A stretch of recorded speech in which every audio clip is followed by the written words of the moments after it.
Hello children, welcome to Kissy Story World. Today we are going to read Thomas and Friends. Thomas' Day Off.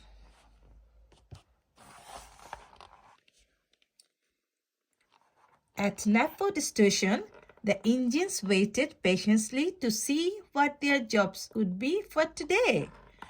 Would anyone like to deliver the mail? Asked Gordon. I would, said Percy. Me, pick me.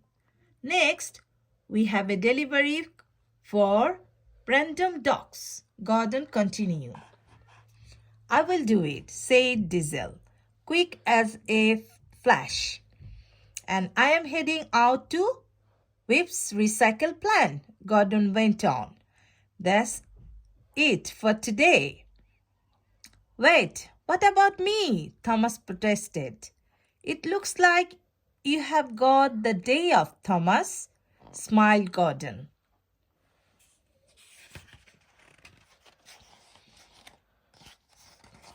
Thomas had never had a day by himself to do whatever he wanted. He hurried to the obstacle course in the maintenance yard, splashes through the puddles, charged through the tunnel, and whoosh around the loop-the-loop. Woohoo! Did you see that, Percy? But then he remembered that Percy was miles away, delivering the mail.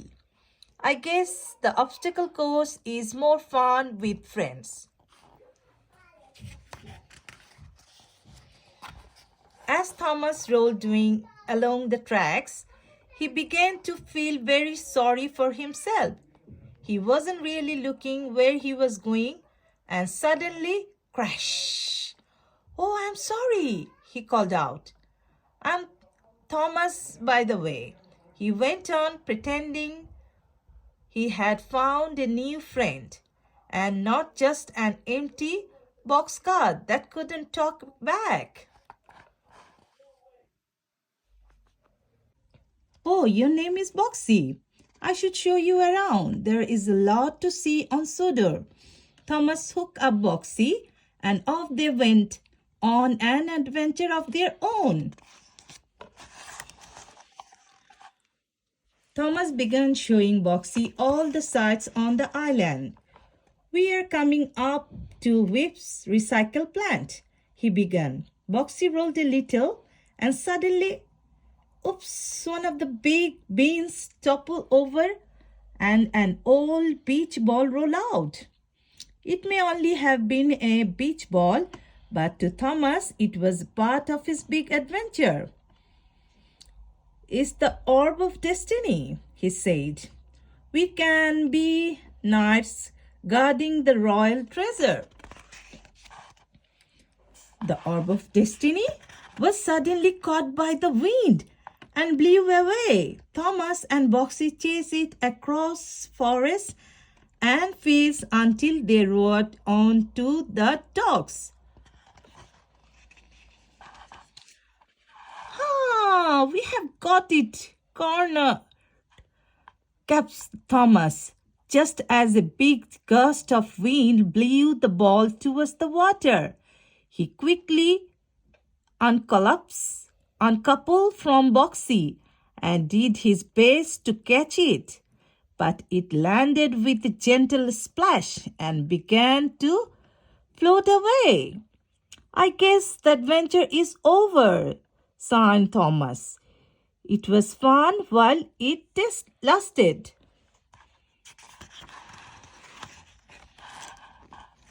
Just as Thomas was wondering where to take Boxy next, he heard a loud clank. Cranky had lifted Boxy onto plastered the barge. Cranky, wait, Thomas said. That boxcar isn't supposed to go out to sea. Thomas watched anxiously as Boxy rolled from side to side. Or maybe he is exactly where he is supposed to be, he thought. Great idea, Boxy. We can chase the orb of destiny by sea. Cranky can can you lift me on the boat too?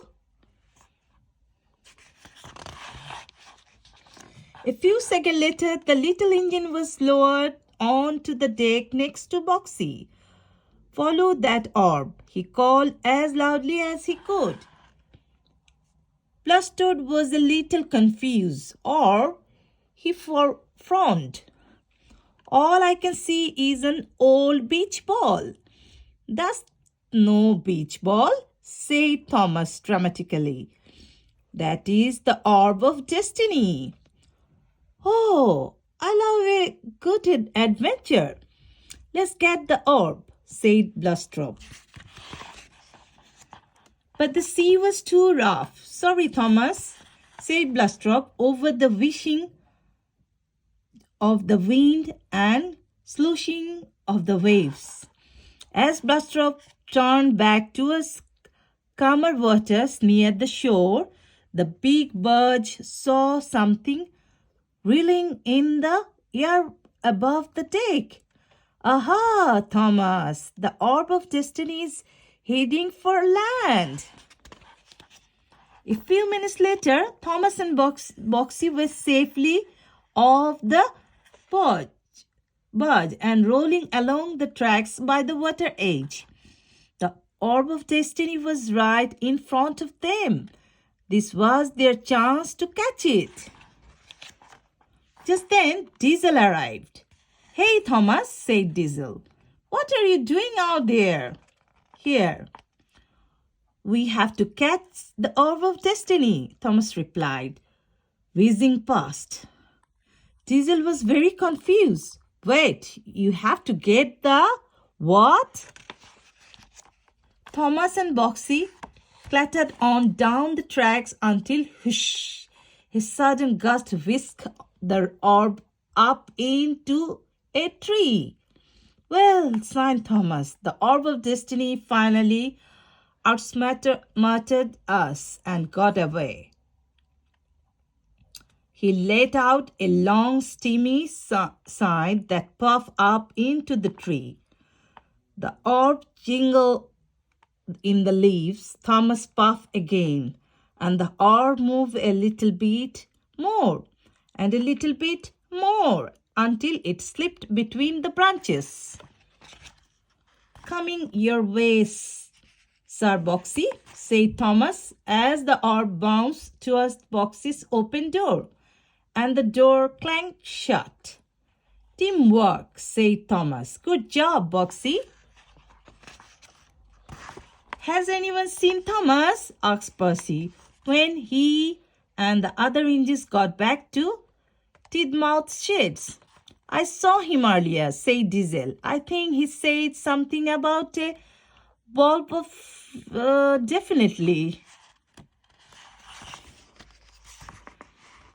Is an orb of destiny, called Thomas, rattling down the track towards his friends. Cool, said Percy, a little confused. How was your day off? Was it lonely being all by yourself? No, began Thomas. Boxy and I pretended to be knights guarding the royal treasure. Show them, Boxy. All the eyes were on Boxy as his side door cranked open. You did all that for a beach ball? Asked Percy. No, silly, laughed Thomas. It's not a beach ball. It's the orb of destiny. The beach ball, the orb of destiny, cried out Diesel suddenly, is flying away. After it, giggled Thomas, heading off down the track in a cloud of steam with his close friends. So the end. Children, if you want to hear more story, please subscribe my channel. Bye-bye.